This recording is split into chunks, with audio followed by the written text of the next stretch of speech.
What's up, everyone? DomKirby here from the game on Pax8 Live, the show where we talk about the cybersecurity shenanigans you need to care about from the week prior. As always, I'm going to have Matt with me. We're doing things a little bit differently today. This is a pre-recorded show. Some of us have some out of office time coming up. So while this won't be the norm, please understand that if we don't interact with your comments live, it's because we actually had these conversations about 4 days ago. With that in mind, please continue to leave comments in the chat. We'll get to them as we can and try to reply to your comment on YouTube. With that in mind, we are doing things a little bit differently today. We're going to be continuing a really great series. So, Matt, what are we doing today? Well, I'm in my hacker hoodie today because I'm preparing for boot camp at Pax8, right? And I'll be doing red teaming. But seriously, we're continuing our bell curve of cyber series, right? We committed to you during Cybersecurity Month that we're going to take Microsoft's bell curve of cybersecurity, the top things that if you do this, you will have a reduction in risk that is in the 98% range. Now, while I find it to be a little hyperbolous, and I think there are probably a lot of edges around this conversation, Dom and I are going to dig into a couple of those today. If you don't mind bringing that up real quick, we'll go ahead and see that. So we're going to dig into the two of these called apply least privilege, which is termed principle of least privilege, which I have to imagine your toddler in the background already knows that term, Dom, right? Like in my belief. Yes. And the second one is enable multi-factor authentication. And I think there's probably a ruler in my house somewhere that just has enable MFA on it that I've just used for years to just beat people with, right? Like this is an like a tiny baseball bat. I know a certain company that gives out baseball bats. Yeah. Yeah, totally. But the conversation is Microsoft still shows these statistics at 26% of tenants having a actual MFA enabled across global tenants, having some form of MFA enabled in conditional access. So you're starting to see that the MFA layers and how much is there is extremely low. So we're going to dig into those two today, and Dom and I will have plenty to chat about around that topic. So we'll go ahead and get it back to you, Dom. Yeah. Well, I thought we were going to talk about the charity beard shave because you still need some more money. Yeah. I was trying not to be the shameless plug guy, but it's also the guy that can't. I'll shamelessly plug the beard shave. Yeah. So, all right, awesome. Let's check it out. Let's roll the beard shave. Yeah.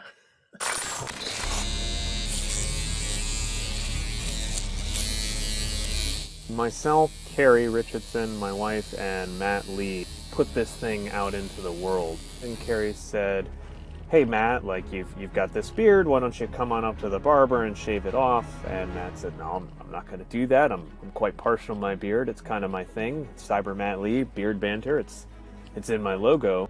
Carrie said, "Well, what about for money? Would you take it off for money?" And he said, "No, it's not a monetary thing. I'm not interested in shaving for money." And she said the magic words, which is, "What about for charity?" I am now working towards driving cybersecurity for the masses. I'm also unfortunately going to be losing my beard very soon. I'm very concerned about Matt Lee's future with losing his beard. He's going to compensate for the lack of beard with even more conversation, which terrifies me. Matt Lee looks like a guy who just walked out of a mountain after trying to forge a battle axe that's going to kill a dragon. My question is whether or not hair is going to magically appear everywhere else, specifically on the top of his head. I'm not sure he's going to lose his superpowers, but he's going to look like 12. I think it's going to be shocking, the baby face that's underneath that beard. How long have I been growing this beard? It's been about 5 months now, I think, total. And I've grown like quite attached to it. So I actually haven't been clean shaven since 2008. My daughter, who's 13, has never seen me without a beard. This is by far the longest I've ever let it go.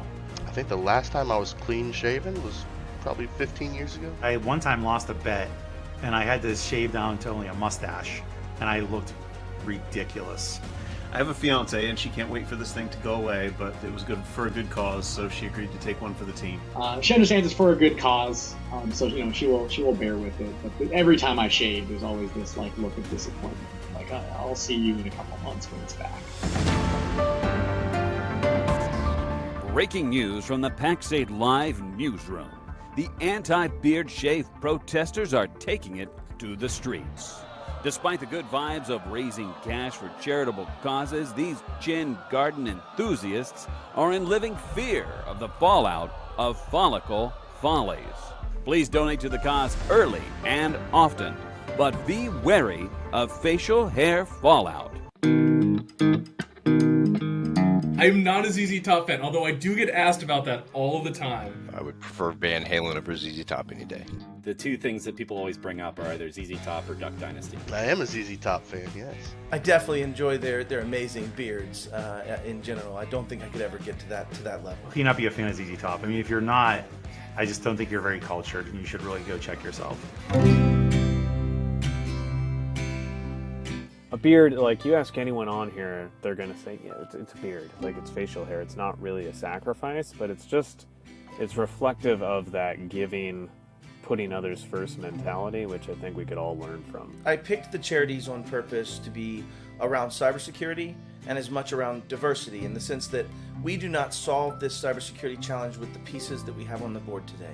Encouraging things like diversity and cybersecurity, I think, are really important. Cybersecurity is not just, it's different than a lot of other career fields. We need people that think differently about the problems, that are creative. My charity is Hackers for Vets, which happens to be my charity. The one that was the reason that I got involved was Hackers for Vets. So my father was in the Navy, retired Navy guy, so just kind of hit home for me. With a daughter, a young daughter myself, that already is pressing all the buttons on every piece of technology she can get, there's a very real possibility she'll enter this. I would like to have the same opportunities available to her that were made to me. So I think they did a great job in picking some very worthwhile charities, and honored to be able to assist in those. Put others ahead of ourselves is something that I think the country could benefit from, especially in the turbulent environment that we live in today. Like it's a role model lesson, and I'm definitely trying to pay as much attention as I can to it. Put yourself out there to be loyal to something else other than yourself, something bigger than you.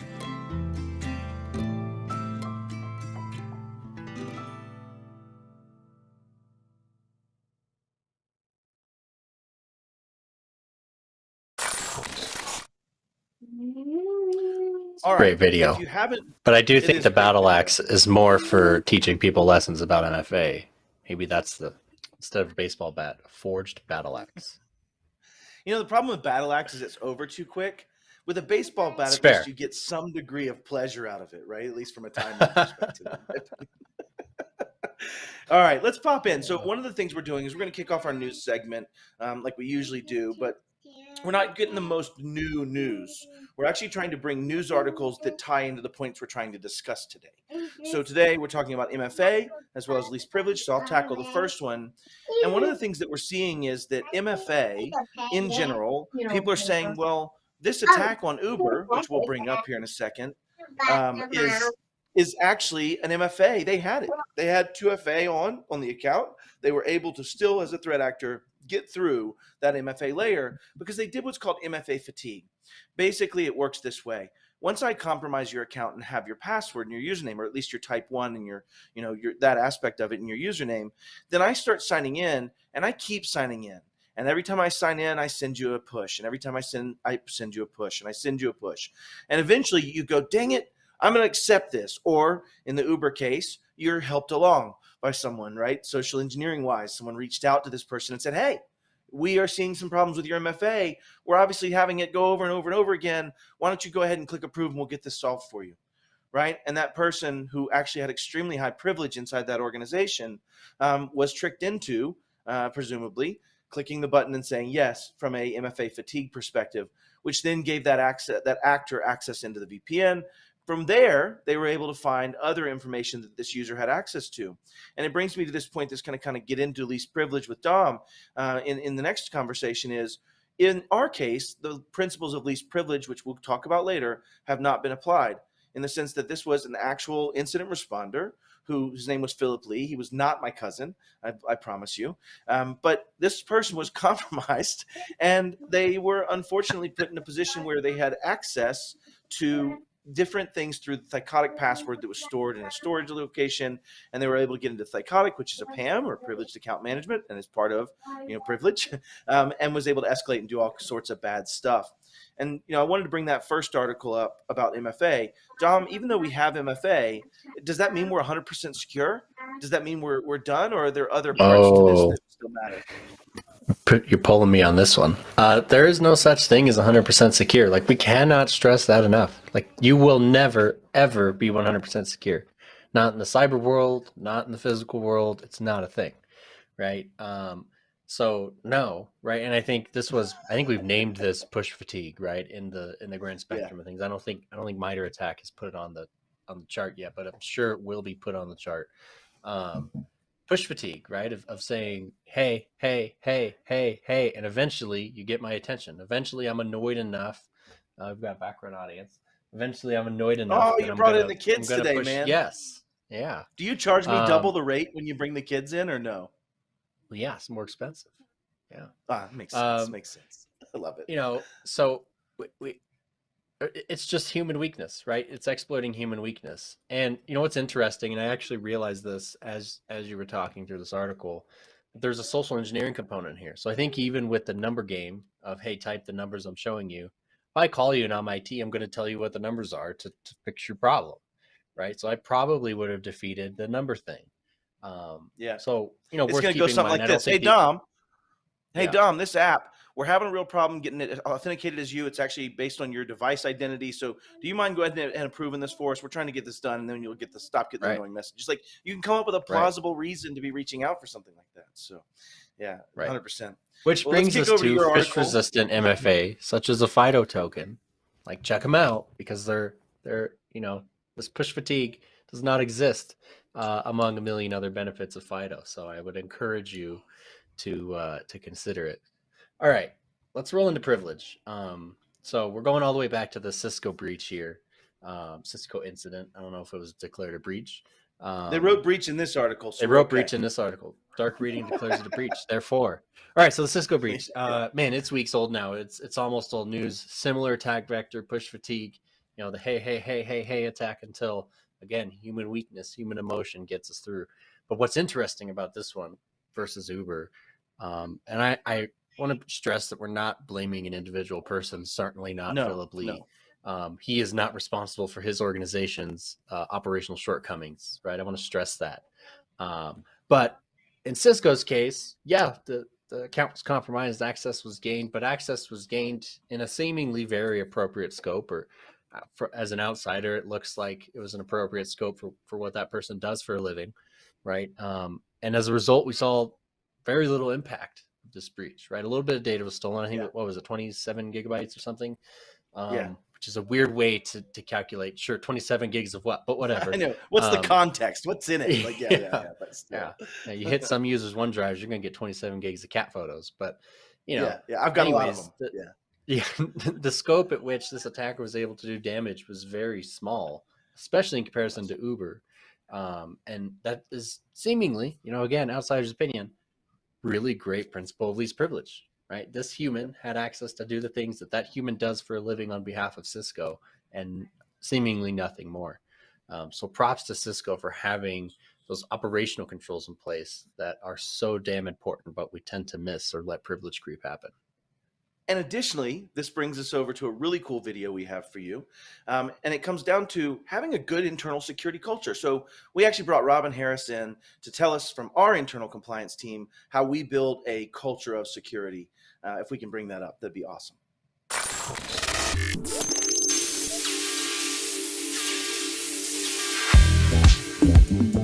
Are you developing a culture of security awareness within your company? Do you even know what it is? Let's talk about it.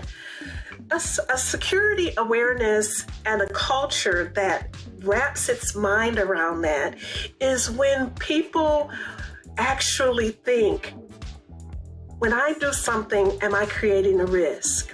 Or have I observed something that is creating a risk? Should I report this as an incident? Do I need to tell my manager about X, Y, and Z? Should I remind my coworkers that they shouldn't do A, B, and C because that's risky?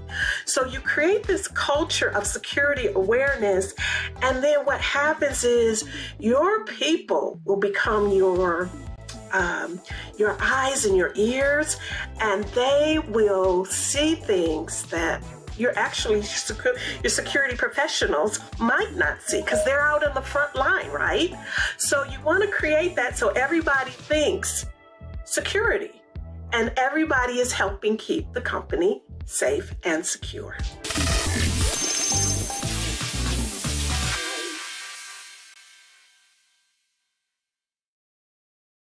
She's really good. Yeah, it's sage advice, isn't it, Dom? Just sage advice. And she's just great to work with, as someone who oversees a department and is dealing with compliance hurdles and going through all the motions that we have to go through. She's just great to work with. So I'm glad to have her here on the show with us. And seriously, we have, in my opinion, built that at Pax8. Anyone in the company can submit a security incident. We have that, typical ongoing training from our product, but we also have very open discussions about cyber across our organization. And it's huge. It's hugely impactful. Yeah, agreed. And what's great about it is if you think about that security culture, and one of the things she said was, is this an incident? Should I report it? When you deal with that Talos and Cisco event, the earlier that's reported, the faster someone realizes something happened. The quicker Philip Lee said, hey, I think there's a challenge here. Someone probably phished me. The faster that happens, then the less damage, right? That's the whole goal of this play exercise. So brilliant point. One of the things that I wanted to tackle today was we assume that when we say MFA, everyone knows exactly what we mean, right, Dom? We just say, yep, it's MFA. Everybody gets it. Let's talk about it. But all things aren't necessarily created equal. But let's start with some building blocks. So, Dom, would you tell people what's the different types in an authentication stream? The type 1, 2, and 3. What do they mean? Yeah. So like you alluded to, there's 3 types, right? Type 1 is something It's the most useless type, right? Because if we think about just human brains in general, we can be really bad at remembering stuff. I have a much harder time remembering things I know I need to remember, much more likely to remember the dumb stuff that's happened in my brain, right? So type 1 is something which in some worlds people consider a username to be that. I don't, but it is something I know. It's just not a secret. So in general, it's passwords, pins, what have you. Type 2 is something you have, right? So the FIDO key I pulled up earlier, I have that and I know the pin to it. So by virtue of using that FIDO key, I've accomplished type 1 and type 2. Type 3 is something you are, right? And type 3 is, some people think it's the strongest, and maybe it is, but in my opinion, you can't change a type 3. So it's something to be cognizant of if you're going to lean on biometric authentication. Your fingerprint is your fingerprint for your whole life, whether you like it or not, right? So type 3 is a fingerprint. It's a Windows Hello, face login, face ID, whatever. That's type 3. And ideally in multi-factor authentication, you're using 2 or more, right? And that's why we've stopped calling it 2-factor and started calling it multi-factor. You can use all 3. Like, why not? But you're using 2 or more from 2 or more different categories, right? So you can use type 1, 2, and 3. You can use, in the example of, the FIDO key is either type 1 and 2 or type 2 and 3, depending on the kind of key you have. Things from different categories. What's interesting about the type 2s as well as we talk about this is specifically around having a type 2 that is a FIDO token is that the type 1 is only paired with that type 2. Meaning that you have this now pairing, same thing with a cell phone, having a fingerprint for its type 3 to sign into your face as a type 3. So we're used to multi-factor all the time. We hear about it. The challenge is it's distributed and it can be varying and it can be very different. And it also can be a little bit weaker than it should. And what I'd like to talk about next is what are those kind of escalating sets of 2-factor that you would choose, Dom, if you were trying to do this? For me, the weakest thing that I could think of, and I'm going to channel my inner Phyllis Lee here, is a text message, right? And maybe you can educate people as to why a text message is the weakest of them as something you have methodology. Yeah. Well, like Phyllis says, it's better than nothing, right? If you're if the only thing you can achieve is SMS, then sure, right? But actually, I don't know. I think every major, MSNBC, et cetera, has done a news bit on this where they call insert phone carrier here. I think I've seen it across all the major phone carriers. And essentially you pretend to be someone in distress having an issue, and man, do they want to serve their just got a new device. And and next thing you know, you've got a new SIM card and those text messages come to you or me instead of you, right? So we call it a SIM swap attack. We've seen it pulled off over phone support. We've seen it pulled off over chat support. We've seen it pulled off by walking into the T-Mobile or the AT&T or the whatever store and saying, hey, I'm having a real problem here. I don't know my account's PIN number. I don't have my driver's license on me. And somehow still, SIM swap happens. And now, not only that, I have all your text messages. You're probably using text messages for password resets. I can probably text your boss that you quit or something, right? Tons of things. The Tons damage of here avenues. is just huge. Yeah. There was even a gang on some major cases that was in the cryptocurrency theft rings where they were actually going into the AT&T store and stealing a tablet and going outside and using their Wi-Fi and using it until someone figured it out and killed the tablet, which took like hours. And so they were able to queue up and sell thousands of account change and SIM swaps for people as a service, right? So this is SIM swap as a service sitting outside the AT&T store with the tablet, right? Like it's just ridiculous. And so when you think about it, it's the weakest of, but in the same breath, it still moves the needle way, way forward where you actually have to have some dude sitting on a tablet outside of an AT&T store making your phone number their phone number, which has a very limited time frame before you figure that out, right? And so you're Matt, now you actually still, have a strategy to this, right? Where that you have two devices. One device, one phone number is like your inner circle phone number. Very few people have that phone number. So it definitely reduces your attack surface. So you could consider something like that. You could pull that off with like a Google Voice type product too. Where maybe the phone number I won't even get mad at you for giving away some of my OPSEC, Dom. Like I haven't written the white paper yet. Like, no, I'm just teasing. But you're right. It is a brilliant way to reduce that risk, right? So let's move on though. Let's keep it going. Let's talk about the next one. So you get to pick the next weakest that you would use, Dom. Let's go with that. Well, let's lump an email in there because we've forgotten about email, and we see it a lot. I'm going to put it in the same exact bucket, maybe even lower than SMS. Same concept, right. Send you a code, but I send it to your email. And the crazy thing is a lot of these services will be like, hey, we sent an email to dom@domain.com for you to go check. Right? Right. So I know exactly where I need to focus my next bit of effort. So let's put email in the same bucket, equally useless, and same situation, probably using that to reset my password. So email, just no. True story. I put it in the same bucket and as email magic often links, comes with. I was going to say comes with magic links. You read my mind. That's where I was going. Was it also is in the same breath as magic links? And for anybody listening out there, Claire and our producers, magic links are. You ever gotten that email that just says sign in by clicking here, and then you click, and now you're in Discord? Kind of that kind of concept, if you will, right? It's that magic link buried in that if I can intercept it or even have access to your spam filter or somewhere in between, I can steal that code and have access to BU without the other factors I might have needed before. So yeah, I'd put those in that category. I'll pick the next one. I think when you start then stepping into a better type 2 is TOTPs. The challenge with TOTPs for anybody that's out there is temporary one-time passcodes. And they're basically built off of two things. They have what's called a seed value, which is some integer or some decimal that has a very long number that is a seed code. That seed code is then applied in an algorithm or a mathematical process that then takes the epoch time, which is this invented date start that since then this many number of seconds and microseconds have occurred. I think it was somewhere in like 1979, I think is when epoch time starts. I think. Something around 76, yeah. Somewhere Somebody's in the 70s. Comment on this. This is when epoch time was. This is when it happened. You guys are stupid. It's okay. I'll be stupid for this one. But epoch time then is calculated. And what's great about that is time is a constant. Wherever you are, epoch time is the same. And so that's what allows those TOTPs to be stored on my phone, stored in Authy, stored online, stored in my Microsoft, whatever it may be. TOTPs are somewhat portable. In fact, we just saw Jason Slagle talking about this with a well-known vendor saying, hey, they expose the seed code in every API transaction, which means all I need is the seed code and time since epoch date. Well, guess what? We already know time. That one's done. Thank you, NIST.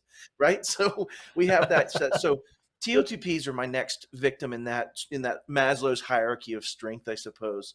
So what's our attack MFA. vector on that though? Because I've seen one where the website just generated really crappy seeds. They weren't truly random, and they were like 8 or 16 bits, like it was a joke. But assuming we're doing it right, we're using good 32-bit seeds that are randomly generated for real. How do I attack that? I think in my mind it becomes now whether or not there's clipping levels on attacking by API the code generations, right? So one of the ways that you can do this is by brute force. You get a 6-digit code, and I now have a very strong random number, but I can run 5 million logins in 30 seconds, and I can do that in a way that I can come up with combinations that are higher likelihood of hitting it. So I think it's a brute force method. Maybe you know of a different one, but I believe in the TOTP methodology, it's brute force against, and typically against the weak sign-in side. Yeah, it's I would say it's brute force because there's no rate limiting or anything like that. Or there's actually, and this is really what I was hoping to call attention to, is there's actually been rogue authenticator apps that steal your seeds, right there. So the authenticator app is your Google Authenticator, your Authy, your whatever you're using. Yep. There have been rogue like authenticatemeplease.net apps, and they steal your token and they steal what you've named the account. And I'm just as guilty of this. My Google TOTP is called Google TOT. Like, it's not discreet because I need to know what that code's for. So we've actually seen malicious apps steal TOTP seeds. So something to bear in mind. Please use well-known TOTP apps. The Google's Authy's a great one. Microsoft's one is great. But not insert random app store variable here. Is a big one. Right, I just deleted my brand new Superstar Auth app. So thanks for calling that out. I apologize. That's on me, man. I don't know. They caught me over here on camera, but no, I think that's brilliant. So if I was going to escape beyond TOTPs, one of the things that's interesting about TOTPs or HOTPs or other type of generated passcodes like that is that they allow for people to share that access. There's a lot of UMSPs out there watching right now that are taking liberal advantage of that non-one-to-one to some two-factor device, right? Because it's something I have, comma, space, something I know in a way. Because if you know that seed value, you can put it in any QR code generator or any Authy type app like that, Google Authenticator, and just bring it right back to life. And you now have that device, even though it's now a copy of that device. So when you're moving up that hierarchy of what is better, you now move into the authenticator push apps. And ideally, you can sub-specify in that it's more algorithm based, but it's also fingerprint based. So I'll kind of demystify this a bit. So when you're receiving a push notification on Microsoft Authenticator or on Unify or on any of those type of applications, they're actually storing this endpoint in their system and having it identified with a very long value that is made up of usually your device, the device's name, the hardware ID, the IMEI, things like that, things that help it fingerprint. Mike, WatchGuard's been doing this with their app for 9 years. So fingerprinting to one device is pretty easy, and it's hard to copy, especially now with built-in TPMs or trusted platform module chips. It's very hard to copy this device and clone it and become it. And so when you start looking at push notification, it's great because they're actually saying, I know this endpoint that Dom is carrying around, and I'm going to send it a message. Now, in the beginning of that, and this is why I said there's gradients in this, in the beginning of that message would be approve or deny. It's where push fatigue becomes very easy to overcome, right? Because it's going to keep coming up. And you're like, something's broken. I'm getting messages over and over, and I just want to hit the freaking approve, right? And so that's the problem with that, where you can upgrade that, and we can call this out because Microsoft does a great job of this with their password list, is taking that push concept of, I know this endpoint, I'm going to send it a message, and this message is going to be yes or no. They then, what you alluded to, Dom, earlier, put in, now I have to have a number. When they first started with this, they actually gave you 3 numbers, which meant I had a 1 in 3 chance of still clicking yes when I didn't know how or didn't mean to, or I was being tricked. But with the transfer number method, I have to type in 17 and hit enter. Now, unless I know that number 17, I can never be tricked into just being abused from a fatigue perspective into saying yes. I have to also be given that 16, right? I also have to have someone reach out and go, hey, Matt, that number was 16. You mind saying yes? As you kind of brought up earlier in the show, as we were talking about that news article. Which despite that being the method they use against Uber, is a pretty rare thing. Like, it's not, in the grand scheme of things. I'm actually pulling this up to kind of show it to you. I don't know how well this is going to work. Let's see here. Yeah, no, it's great. Are you trying to sign in? And then Dom's account we wanted to obfuscate anyway? Perfect. It's people know my email at Pax8. So this is like I have to type a number that is now being displayed to me over here. And if I don't, it's now I've got to go, hey Dom, type 17 and send that to you in some way that you trust, right? Yeah. I hit no, it's not me, so we'll see how quick I get a call from SecOps about that. Oh, that's fun. I like to trigger them myself. I'm doing a bunch of stuff for our hacking demo that I'm wondering when Darktrace gives us a call, right? But I'm hoping legitimately, as I'm preparing for the boot camp that we're going to be doing, I'm hoping that I don't lock myself out through that. But But anyways, go ahead back to MFA, Dom. So that's push, right? And there's been some sort of mutual authentication somewhere along the lines. You know what I've always wondered, and maybe it's just because I came from the space, is why are we not issuing certificates to devices and then they can just mutually but whatever. Fingerprints are great. What's next? Where do we go from to key pair count from push? So that's the great part. So even with push and all of those things, I still have an attack vector that I'm going to be demonstrating tomorrow in our boot camp. Just to tell you, when we're recording this, I wanted to give it away, the secret behind the curtain, I suppose. Right. But when I demonstrate that, it's that I can still capture that token. So once you've been authenticated, there's usually a token generated depending on the type of authentication. But SAML or OAuth OIDC is going to generate a token or some signed thing that says you're you. So I can steal that token in between. I can actually just take that token and then put it in another Chrome browser and load it up, and now I'm Danielle, right? Just by tricking her into signing in through a normal process that she's expecting. She's expecting to sign into her mail. She's expecting to go in. She moves on with her day, and I actually now have her token, and I can use that by default for about 90 days in Microsoft's current model. So I take that and load that and become them. I can look at email. I can do all the things I want to do, and I actually have that person. So I don't need to actually abuse the MFA system or beat it. I really just need to capture in the middle. So what we're going to be doing now is a new method. And Dom, you've already showed it off. I'm going to show it off as well. But if you use FIDO tokens, these are not interceptable today. There is no known, other than a single side channel attack metric right now, there is no method other than stealing the session and using that session for its purposes while it's live of stealing this token in between. So I cannot trick someone into authenticating a session and stealing it in the middle if they're using a FIDO token. And that brings us all the way full circle, to why we think that one, at least in my opinion, is probably the highest form of MFA, right? And can you think of anything more secure than that, other than maybe combining with palm vein scans or face identities or multiple factors? Blood samples, Yeah. No, Firstborn I can't. child. And it's not new. Like FIDO, or the concept underneath FIDO, at least, has been around for a long time. Like it's PKI, right? It's public and private key pair. That's been around. The DoD has been using smart cards for years and years to authenticate. The only difference, well, not the only difference, but a key difference in FIDO is that it's not relying on PKI. I don't need to have CAs and subboard CAs and have cross signatures and stuff have all the issues that come with a PKI.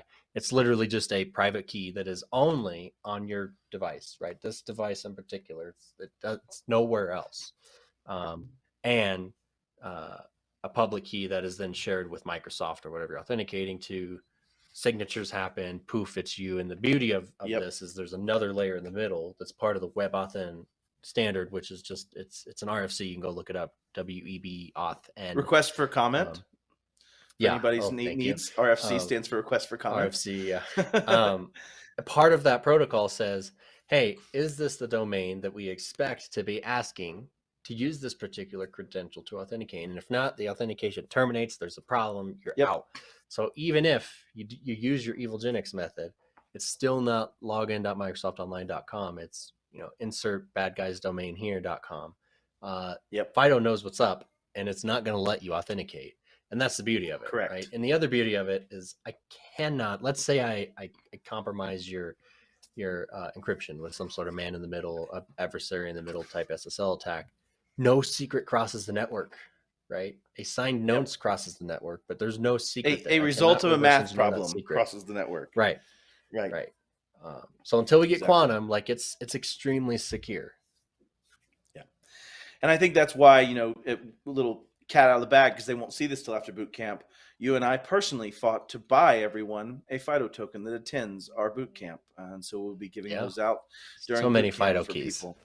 Yeah, it's a lot of FIDO keys. We had some fun with that. Yeah. But, one of the other things that I kind of want to talk about MFA is that specifically with Microsoft, there's a new feature that was released that has been desperately needed. We just talked about this Maslow's hierarchy, if you will, of security products. It's not how you'd apply it. Like I'm abusing this a little, but I'm okay with it. But as you see these things getting escalatory in their capability, you could still fail because Microsoft required you to register a cell phone number for text backup. Right, that was set up as the way you had for single registration, for their unified registration experience. It's been there forever. But you could never specify saying, hey, if Danielle's signing into super secret, amazing production app that can't leak out, and we have to have it very, very, very, very, very protected, we need to make sure she's signing in with FIDO. But if she's signing in just to reset this thing on her local network or whatever it may be, we're okay with it being maybe just a text message. Microsoft hasn't had that granularity, and they've just released into public preview that granularity now, where you can make conditional access policies that say, for this application, because it's QuickBooks and it's financial, or it's a whatever it may be, we're going to need a FIDO token, and it's not okay just to have a cell phone, right? I'm sure there's other abuse vectors. There's other ways to go in and attack that and reset it as part of that user space. But at least from a conditional access policy, we can start crafting that. And that brings us right into our next topic, Dom, right? Because that's essentially establishing some degree of principles of least privilege, where we're having escalating factors as we have escalating privilege need. So why don't we break in and help Dom? Can you try to define for our audience, what is principle of least privilege? What are we talking about when we're talking about that concept? It's one of those things where you're going to find the 42-page articles, how to do principles of least privilege. So if you strip out all the garbage, and I mean all the garbage, all the marketing fluff. So most of Matt's speaking is what you're talking about? That's fine. It's cool. No, that's fine. The public gets it.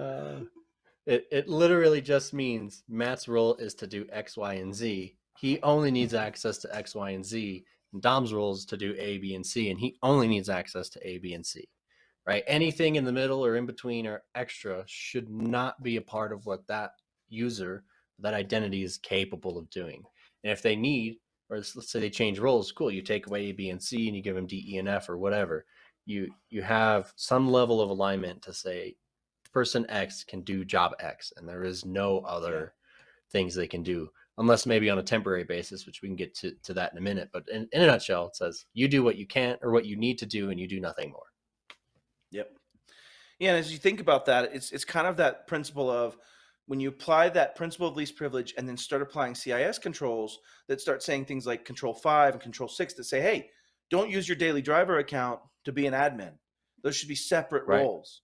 And they should have different privileges applied to them. They should be different accounts, right? And so when you start talking about that, let's talk about an attack vector. So we have Danielle, because I like picking on her and she can't talk back right now because she's in the producer side. It's fantastic. It's a win-win. But we have Danielle, and Danielle's job is to be an incident responder for a major company. Let's call it Moober.com, right? And so Danielle's going to work for Moober, and her job is to look at incidents. Her job is to actually dig into these very high-level administrative, who's attacking us, what's going on. And so she needs maximum privilege to do that. She needs to be able to be into most systems. She needs to be able to at least get into read-only capabilities in a lot of systems. She needs to be able to do that in a way that's meaningful. But let's say there's two scenarios. First scenario, she uses that same account to do her normal email, to sign up for her coupons, to do the normal stuff that she's going to do in day-to-day trade, to go to trade shows where they sell your email address to everybody, including Jesus and his cousins, right? It goes everywhere. Or she's using two separate accounts, right? In the first scenario, when she's using that primary, I can go steal, buy, or find that data about her and use it to attack her in the same account that once I gain that access, I have access to everything. Or scenario number two, she has a daily driver that's out there, that she does her coupons, that she gets all of her stuff from trade shows, that she's all the things. But when she needs to do an incident response, she signs in as Danielle admin number 7 super secret name and moves forward with that process. It now means that if I attack Danielle, she does get to come on. This is so good. Yes. But if I attack, that was such a cool appearance. Thank you. I will stop talking because she's going to come here and slap me one of these days. That said, we can now say, in that second scenario, she actually cannot be attacked in her primary account and have a direct parallel to access that secondary account that has the actual privilege. So when you're starting to talk about principle of least privilege, understand that can also mean segmenting of the use. I can have a different me that contains that privilege, and that gets into that privilege access management kind of concept, right, Dom, in general? I do have a different me, right? It's one of the practices that because of my role, I manage people and what they can do in relation to our services. So there is a different me at Pax8, and there's a different me on my personal tenant, and you have a different you on your personal tenant. It's such a powerful thing, and you can even take that a step further and say the different you only uses the different you computer, which might be a VM or might be, but Microsoft loves bragging about their secured admin workstations. If you're like an Azure person at Microsoft, you have a whole separate machine with a whole separate VM and a whole separate credential to do your Azure things than you do. And it's like your CorpNet Microsoft.com stuff, right? So consider also some level of separation into what you use to do your super geek tasks versus your daily business tasks. Because if I compromise that machine and you log in as Matt's super secret admin, there's a problem, right? I've now compromised, or I at least understand the name of your other account. So consider separate machines or VMs or. And it means you can start putting contextual awareness things that should be earlier triggers. When we go all the way back to our earlier education on, cybersecurity, and it's, identify, protect, detect, respond, recover, right? When you get into that circle, then the faster you can detect and the faster you can respond, then the faster you can recover and the least money you lose, right? If we bring it right down to dollars and cents. And so when we get into that conversation, if you now have these triggers that say, Matt just tried to sign in as his admin, but he's not using his admin machine, you now have a actual distinct nugget that you can go, I got a breadcrumb that says this is probably a threat actor. And you can start early. And you might get it when they're still just digging around. You might get it when they first just landed and gone, oh, what a beautiful world full of goodies that I can steal. Sorry, I meant to say it this way. Oh, what a wonderful world full of goodies that I can steal. Right? But, so you have that situation. So principles of least privilege is really a way of life. It's kind of like zero trust, right? It's a matter of saying, I don't trust. I'm not going to give you access to something you don't need. And we had that this morning with Claire. And I don't know that Claire can show up. So this is actually perfect. But Claire moved our show notes. And we did not have access to it until we needed it. So she was exhibiting principle of least privilege and just in time, or JITGIA, which you can break into and explain what JITGIA is in this conversation, Dom. Oh, now we're going to advance. So just in time, just enough access, right? And this is a model. It was built for administrators, but I think you can use it, in any business role. Like if you think about what GAP, generally accepted accounting practices, and the limits of what one person can do. Right. You can adopt that as, I don't have 15 accounting people to meet all the things of GAP. So maybe this person has the ability to raise their rights to do something, and it comes back down and everything's recorded, or something to that effect. Right. But you can apply this everywhere. And JITGIA basically says, I can take this identity, right? My daily driver, for example. My daily driver. And then I can do something operationally, right? In Microsoft world, you go to a portal, you fill out a form, and based on policy, I'm allowed to do something a little bit more powerful or different than my typical role for X amount of time that's set in the policy. Maybe after someone approves it, maybe not. But the point is, you've now created a huge amount of operational hurdle that a threat actor has to get over, right? And you've opened that window for your account to have that privilege for the least amount of time you could get away with. Yep. Yeah, and so it comes in that concept of somebody needs access. Well, now it's time to give them access. And then whenever that access is no longer needed, now it's time to trim that access. And the most successful implementations of this that I've seen are automated, right? That there's not humans dropping the ball of, oh yeah, no worries, Dom, let me make you an admin. Hold on just a sec. All right, you're an admin. The enterprise admins group. Yeah. That fails every time because we're stupid. Yes. Humans are stupid. We will fail. And so, you want to automate JITGIA or PAM or PIM and PAM. I mean, essentially JITGIA is the military definition of this, but it's just the basic concept of saying, I can take the normal Danielle, and when she needs to go access this super secret project, she has to email Claire, and Claire says yes, and now she has access for 4 hours. And in 4 hours, that access terminates. And so you can see that as a way that those automated processes for more sensitive things might be applied at a higher level. And so you can imply principles of least privilege with some buoyancy to it, right? With the ability to expand privilege and de-expand privilege. But it means that now the threat actor has to attack me while I'm escalated. The threat actor has to either know those operational processes and saying, hi, this is still Danielle Esky, mate. I'm definitely me still. Please open my... Yeah, I know, it fell apart. I was trying hard. It was trying hard. But the point is, you still have to escalate that through operational processes and have Claire believe that and say yes. Or if you're not aware of those, you may not be able to privilege escalate because you're not aware of what that operational process is. But when you could put out-of-band controls on this, like if you have a human approval process, you can be like, cool, I got a request from Danielle. Claire needs to call Danielle on a known phone number and validate that request with some sort of shared piece of information. And then I'm going to approve it, right? So for the most sensitive of your workloads, that's a great process, right? Of saying, hey, cool, this request looks legit, but I can't be sure until I communicate with this person through some means that, the two of us know the whole Alice and Bob thing, right?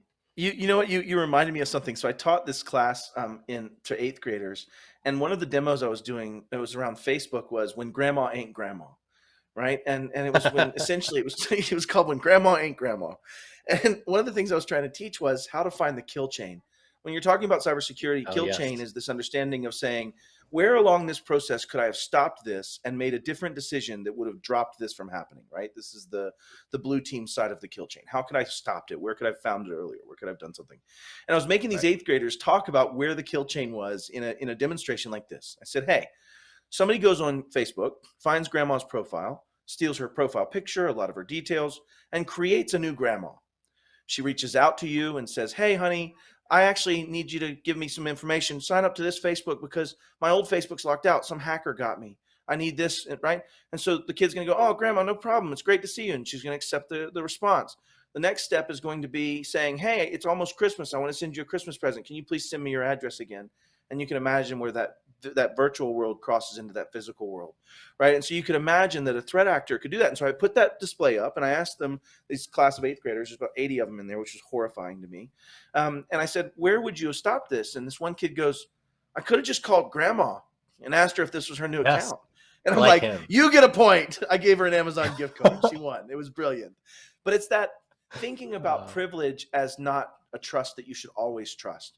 And I think when you start thinking about privilege of, principles of least privilege, it also kind of brings in this, you might have been trusted in that same context before, but how can I find things that help me know you're no longer trusted?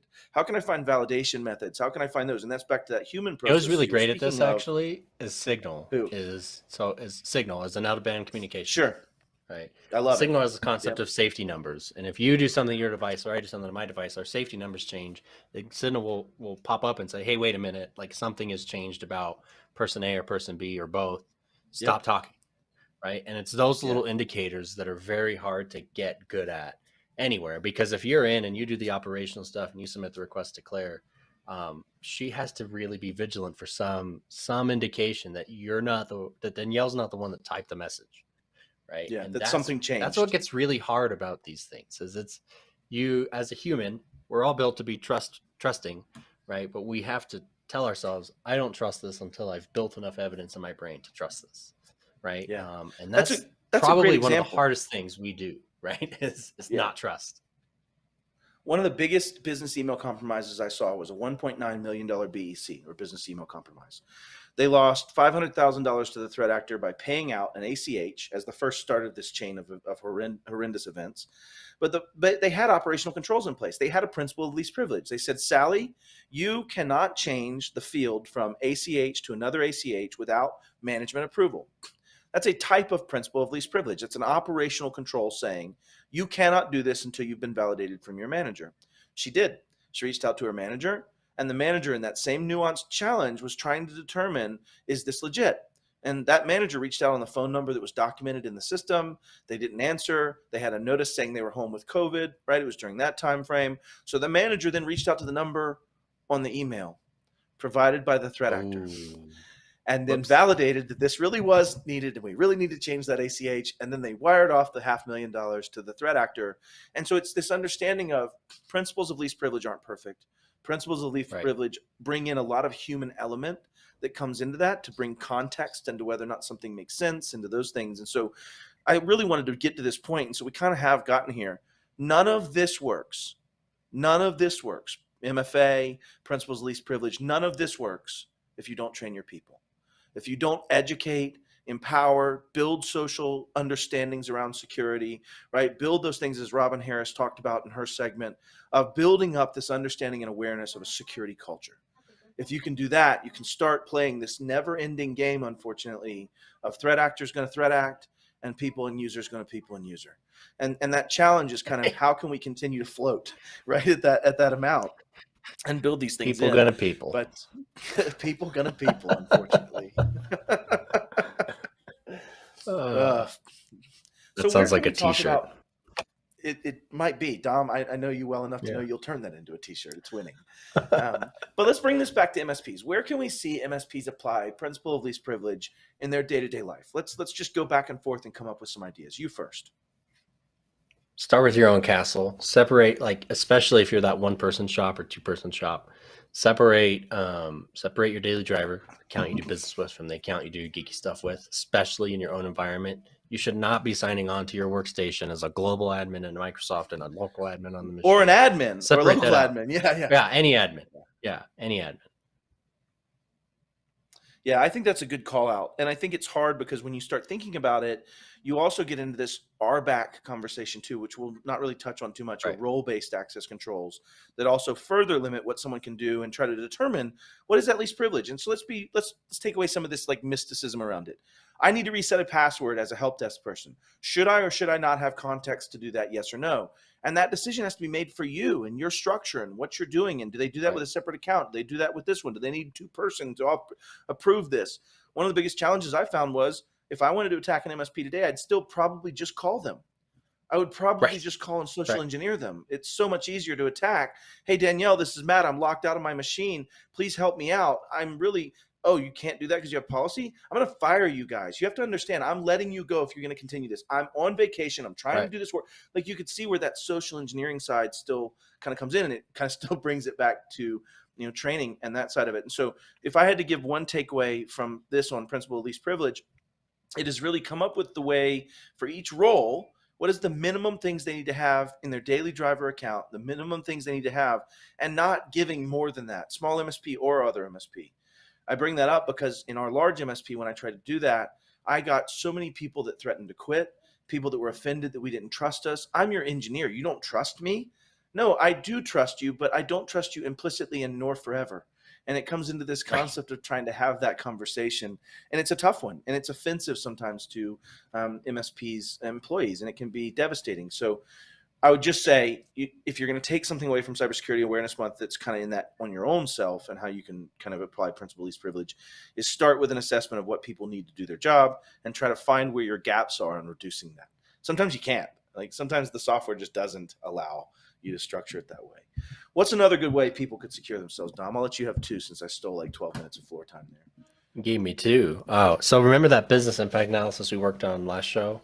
I do. We said, last week. said, go write down your five top pieces of software, pieces of kit you use in your environment, and then assign them a risk. So hopefully you did that. Now you can take that list and expand that, right? We asked you to just give it a risk score, maybe catalog MFA, start documenting the capability of MFA, start documenting what roles you can use or create, and start to have an understanding. You could draw a roadmap. Right. And maybe you can take action now, but I think the bare minimum ask of me is at least draw a roadmap and say, all right, I can do some privileged creep control here, right? Maybe everyone's an admin in Automate, or, you know, I don't have MFA here and here's the hurdles I need to cross to make that happen, or I can't do SSO here. It's going to cost a ridiculous amount of money. Whatever the case is, start to document these things and you can start to build in your mind, like, what's my next step from here? So hopefully you wrote down the 5 things. If not, write down the 5 top pieces of software. Check out last week's episode for what more context on the BIA, and then start to draw a roadmap from there. What's your next step? So I have one too that's much more on that MFA and a little bit of at least privilege conversation, is that a lot of MSPs out there are using one thing to store their passwords and that same thing to store their TOTP codes. The whole point of multi-factors is you don't store the dynamite and the sparkers in the same bag and jumble them around on the horse. Because at some point, sparker's going to go off, dynamite's going to blow up, right? You try to keep those things separate. We keep the blasting caps away from the dynamite. So understand that that's what we're doing in most MSPs is they're storing the dynamite next to the blasting caps. They're putting that MFA token in the same place you get the password, and the same privilege grabs both.